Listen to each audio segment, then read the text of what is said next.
ആപ്കി അദാലത്തിൽ പാകിസ്ഥാൻ ഫിലിം അഭിനേത്രിയായ മീരയുടെ മേലുള്ള കുറ്റാരോപണം ഇവർ ഹിപ്പോക്രൈറ്റ് ആണ് എന്നുള്ളതാണ്. ഹിപ്പോക്രൈറ്റ്. മാഡം, താങ്കളെക്കുറിച്ച് പറയുന്നത് വളരെ കുറവാണ്, മറയ്ക്കുന്നത് കൂടുതലാണ്. ഞാൻ എന്താണോ അതെല്ലാം പബ്ലിക്കിന് അറിയാവുന്ന കാര്യമാണ്, പ്രസ്സിനും അറിയാവുന്നതാണ്, എൻ്റെ പേരൻസിനും അറിയാവുന്ന കാര്യം. ഞാൻ ഇതുവരെ ഒന്നും മറച്ചിട്ടില്ല. നിറയെ കാര്യങ്ങൾ മറയ്ക്കുന്നുണ്ടല്ലോ. നിങ്ങൾക്ക് എങ്ങനെ അറിയാം? നിങ്ങൾ എന്തെങ്കിലും സ്റ്റിംഗ് ഓപ്പറേഷൻ നടത്തിയിട്ടുണ്ടോ? താങ്കളുടെ യഥാർത്ഥ പേരെന്താണ്? രൂപാബ്. ഇത് താങ്കൾ ആരോടും പറഞ്ഞിട്ടില്ലല്ലോ. ശരിക്കുള്ള പേര് അതെ, അതെൻ്റെ ഫാമിലി നെയിമാണ്. താങ്കൾ ആദ്യത്തെ സിനിമ ചെയ്യുന്ന സമയത്ത് അപ്പോൾ താങ്കളുടെ പേര് ഇർത്തസാങ് എന്നായിരുന്നു. അല്ല അല്ല, അതും എൻ്റെ ഫാമിലി നെയിമായിരുന്നു.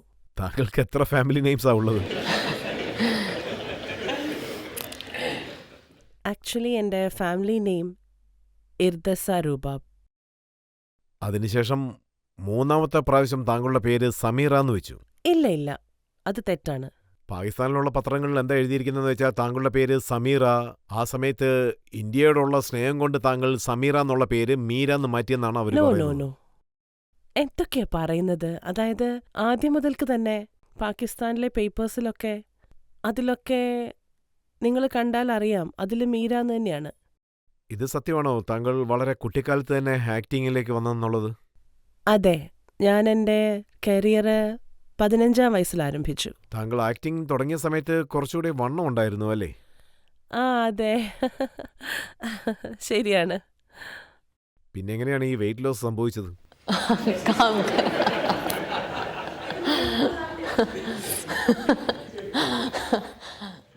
കഷ്ടപ്പെട്ടിട്ട് തന്നെയാണ്. ഡേ ആൻഡ് നൈറ്റ് ഷൂട്ടിംഗ് ഉണ്ടായിരുന്നു, വെയിറ്റ് കൺട്രോളായി. താങ്കളുടെ ആദ്യത്തെ സിനിമ 1995-ൽ കാണ്ട, അതാണ് റിലീസായത്. പക്ഷെ അതിനെക്കുറിച്ച് താങ്കൾ ഒന്നും തന്നെ പറയുന്നില്ല. 1996-ൽ റിലീസായ സിനിമയെക്കുറിച്ചാണ് താങ്കൾ പറയുന്നത്, ചീഫ് സാബ്. ഞാൻ ആദ്യം സൈൻ ചെയ്ത സിനിമ ചീഫ് സാഹബാണ്. എന്നാൽ കാണ്ട 1 മാസം മുമ്പ് തന്നെ റിലീസായി. പക്ഷെ ഹിറ്റായത് ചീഫ് സഹാബാണ്. ആ ഒരു സിമ്പിൾ ലവ് സ്റ്റോറി. പണക്കാരനായ ഒരച്ഛൻ്റെ മകൾ, പാവപ്പെട്ട കുടുംബത്തിൽ നിന്ന് വന്നൊരു പയ്യൻ. അവന് എന്നോട് ഒരുപാട് സ്നേഹമാണ്. പക്ഷേ എൻ്റെ പേരൻസിനാണെങ്കിൽ അവർക്ക് ഞാൻ അവനെ കല്യാണം കഴിക്കുന്നതിനോട് താല്പര്യമില്ല, കാരണം ഞാൻ വലിയ പണക്കാരിയല്ലേ. താങ്കൾ ഫിലിമിൽ വർക്ക് ചെയ്യാൻ തുടങ്ങിയതിന് ശേഷം ആദ്യമായി പാകിസ്ഥാനി സിനിമകളിൽ പെൺകുട്ടികളെ വേറൊരു രീതിയിലാണ് ജനങ്ങൾ കണ്ടത്. ആദ്യം അവളെ പാകിസ്ഥാനി എന്ന് വിളിച്ച ജനങ്ങൾ പിന്നീട് പട്ടാസ് എന്ന് വിളിക്കാൻ തുടങ്ങി. ആദ്യം പാകിസഭ,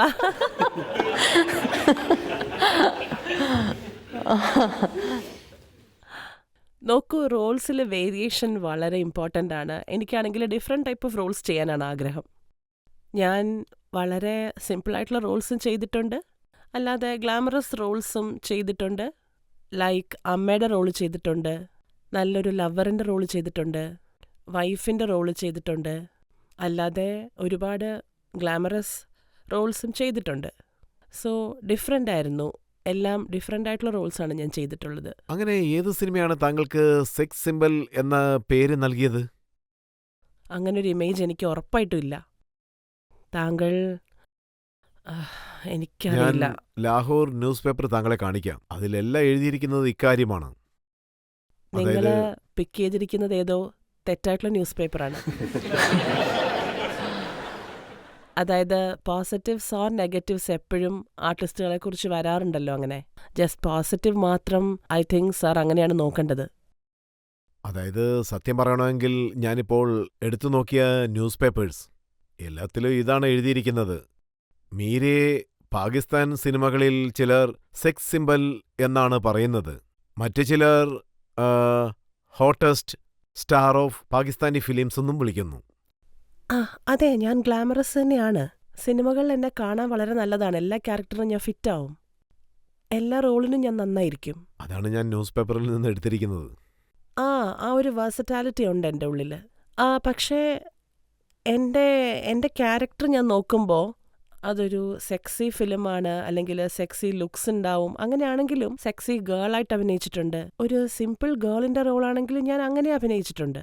ഒരു വളരെ സീരിയസ് ആയിട്ടുള്ള ആളുടെ റോളാണെങ്കിൽ ഞാൻ സീരിയസ് ആയിട്ട് മാറും. ഇനി ഞാനൊരു അന്ധയായിട്ട് അഭിനയിക്കുകയാണെങ്കിൽ ഞാൻ അന്ധയായിട്ട് തന്നെ മാറും. അതെന്തു തന്നെയായാലും താങ്കൾ സുന്ദരിയായിരിക്കാൻ ആഗ്രഹിക്കുന്നു. I want to look good, I want to look beautiful and നല്ലൊരു ആക്ട്രസ് ആവാനാണ് എനിക്കിഷ്ടം. ഏത് ക്യാരക്ടർ ആണെങ്കിലും ഞാനിത് പെർഫെക്റ്റ് ആയിട്ട് ചെയ്യാനാണ് എനിക്ക് ആഗ്രഹം. കാണുന്നവർക്ക് തോന്നുന്നത് ആ കുട്ടിയാണ് മീര അല്ല എന്ന്. അപ്പോൾ താങ്കളുടെ സൗന്ദര്യത്തെക്കുറിച്ച് അഭിമാനിക്കുന്നുണ്ടല്ലേ? ആ, എൻ്റെ മനസ്സിൻ്റെ ആഗ്രഹം ആളുകൾ എന്നെ മാത്രം കാണണമെന്നാണ്. പിന്നെ മറ്റാരെയും കാണണ്ട. മറ്റാരെങ്കിലും കണ്ടാൽ താങ്കൾ എങ്ങനെയായിരിക്കും ഫീൽ ചെയ്യുന്നത്? എനിക്കിഷ്ടപ്പെടില്ല. എൻ്റെ ആഗ്രഹം എന്നെ മാത്രം കാണണമെന്നാണ്, അത്രേ ഉള്ളൂ.